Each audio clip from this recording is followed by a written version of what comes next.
Welcome back to page 121. Today we're going to take a look at some spy organizations out of the Third Imperium book for Mongoose Traveler's second edition. This is by no means an exhaustive look at spy organizations, just a couple of the main ones from the Imperium. So we're going to take a look at a little bit on them out of this book. There's been a ton of stuff published in Traveler over the years, but I just want to take a quick thumbnail and I'll pull it out of this book. Also, real quick, if you haven't subscribed, please do. Let's keep the channel growing. And also take a look at Patreon, see if you can help me out there. That's it. End of commercial. Back to the important stuff. Spies on His Majesty's Secret Service. Today on page 121. All right, jumping into Third Imperium for Mongoose Traveler second edition. We go to page 42. And it begins talking on page 42 about intelligence services. What is an intelligence service? Basically, spies. Intelligence agencies of all levels in the imperial government. Much as worlds are allowed to govern themselves, they are also allowed to gather their own intelligence, provided they do not act against the interests of the Imperium itself. Likewise, members of the imperial bureaucracy at the planetary, subsector, sector, and sometimes even the domain level operate networks of agents who perform surveillance activities, engage in espionage, analyze collected data, and use the obtained information to inform their decisions. So there you go, a quick look at what an intelligence service does. Intelligence agencies assume many forms, from immense bureaucratic organizations down to small cabals of informers. The Imperial Army, Scout Service, and Navy each have intelligence gathering arms. Army intelligence is primarily concerned with gathering strategic information about the worlds of the Imperium and those of its potential enemies.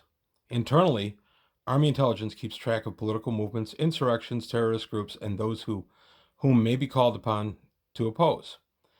They also keep up-to-date cartographic information on all Imperial worlds and those of foreign polities near Imperial borders. So they've got maps of everything. They want to know what's going on, where it's going on, where they would likely be needed, and in what capacity. And they try to prepare for that all over the Imperium, which is a heck of a task. But there you have the Army. Now we take a look at Imperial Naval Intelligence. And I've used the Imperial Naval Intelligence in many, many games. I played a character for years in Early Traveler from Ibis. I forget what Ibis stands for off the top of my head, but it was from Old Dragon magazine. My Traveler GM at the time introduced me to that article and said, "Hey, do you want to play this, this spy?" And I said, "Yeah, that'd be great." So I played the epic character Rourke Walton. And Rourke Walton was a spy in the agency Ibis, which was a very covert asset of the Imperium. So here we have Imperial Naval Intelligence. Perhaps the best known spy agency is INI, the Imperial Naval Intelligence. It has officers posted to most Imperial naval bases. The vast majority of INI officers are administrators who use the Navy's considerable reach to surveil and collect data on everything from current events on Imperial worlds, interplanetary incidents, interstellar anomalies, potential threats to the Imperium, conflicts between rival corporate entities, and merchant activity at all levels, from megacorps down to the interface lines. It's considerably more difficult to track activities of tramp freighters, but the INI has been known to investigate suspected smugglers, pirates, and other suspected malcontents among the free trader community. You want to be careful. You don't want to cross the INI.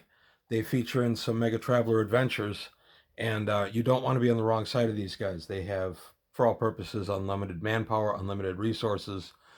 You don't want to be a little freight owner who has to deal with the INI. You're going to lose. INI administrators are given broad discretionary powers, including the ability to hire and train agents. Mid-level INI officers, often called minders, are permitted to build intelligence networks with certain guidelines and limitations. These networks are composed of cells, and the cells don't know of each other. Usually 4 to 12 individuals. Cells are carefully cultivated, managed by their minders, and a given cell might not be aware of another cell's existence. Minders are careful to prevent their cells from working at cross purposes or inadvertently interfering with each other. Technology available to INI administrators makes managing a complex array of cells relatively trivial, but care must be taken nonetheless. So there you have a very, very quick look at the Imperial Naval Intelligence. There's been a bunch of stuff written on INI in Traveler over the years, and sometime down the line I may just do a deep dive into INI itself.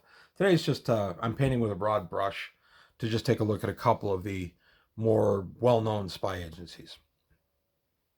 IISS intelligence. This is one of my personal favorites in the Third Imperium. The Scout Service also maintains an intelligence service, which is subordinate to its security division. Unlike the Navy, where I&I officers manage a network of intelligence agents, in the Scouts, agents are part of the standard IISS framework. The Scouts have a much looser hierarchy than the Navy, and their intelligence services reflect that. Agents do not receive specialized training, instead using the skills they have acquired in their chosen branch to carry out espionage and intelligence gathering activities. That's kind of interesting because that makes every scout a spy. Now, you're not necessarily a spy if you're just going about your normal scout duties, if you're within the Imperium and you're just doing some mapping within the Imperium just to update some charts.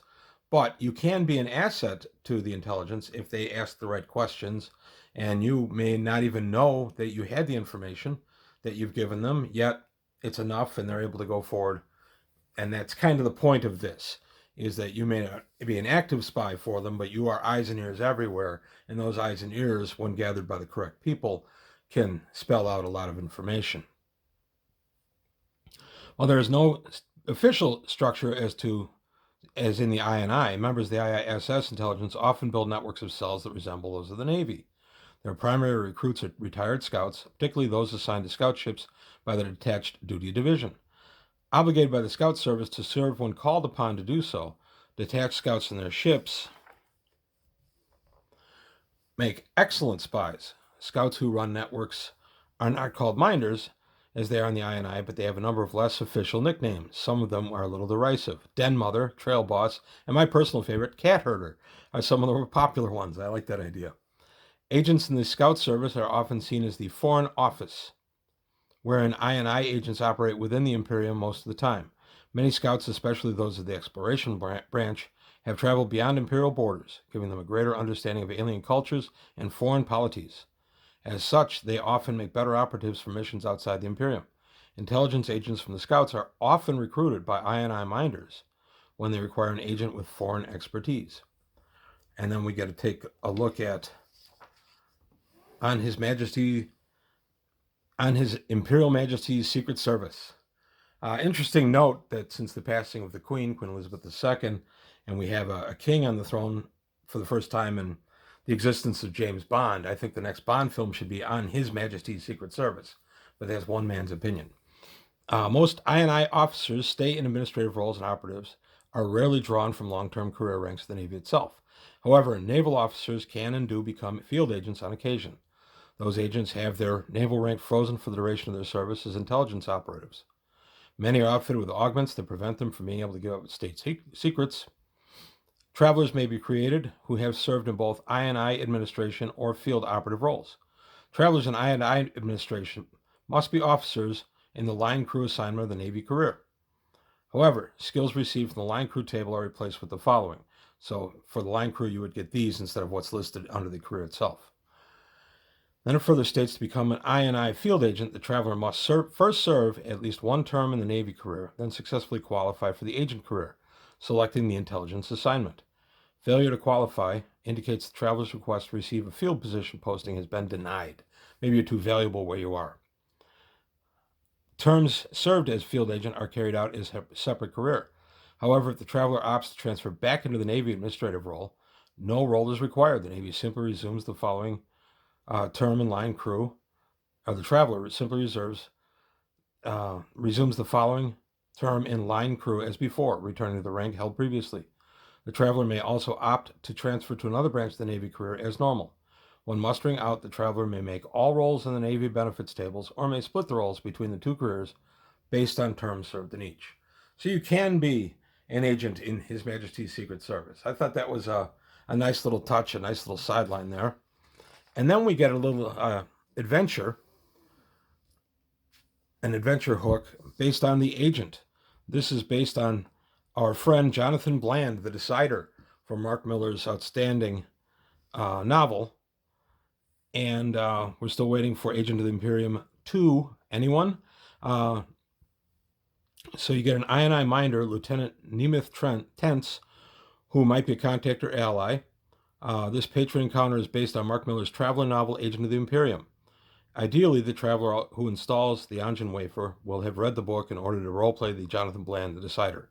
So you become a new character in this. You become Jonathan Bland, based on the character in the book. And what we have here is some local groups have gotten their hands on some nukes and maybe a danger to the planet. So you've got this you can play out, but it requires one of your players to actually set his character aside and play his character, the physical body, but with the personality of Jonathan Bland. That would be a neat role playing adventure for someone, for a player, but it would require that they have a lot of knowledge. Either the GM would have to really coach them up on what happens in the novel, or ideally they would have read the novel to understand who Jonathan Bland was. But that's all I've got to say about working for His Majesty in the intelligence services. I like having spy characters wandering around in my game. They're especially fun if they're a player character who is even a sleeper. The other players don't know he's a spy, although that can create friction even amongst a veteran gaming group, so you got to be careful with that. But having an NPC who is also a spy, one of the famous passengers aboard your free trader, turns out to be a spy, and other people want him, and you have all kinds of adventure happen from there, can be a lot of fun. That's all I've got to say today on page 121. I want to thank you for your time. Thanks for watching, and I'll see you next time.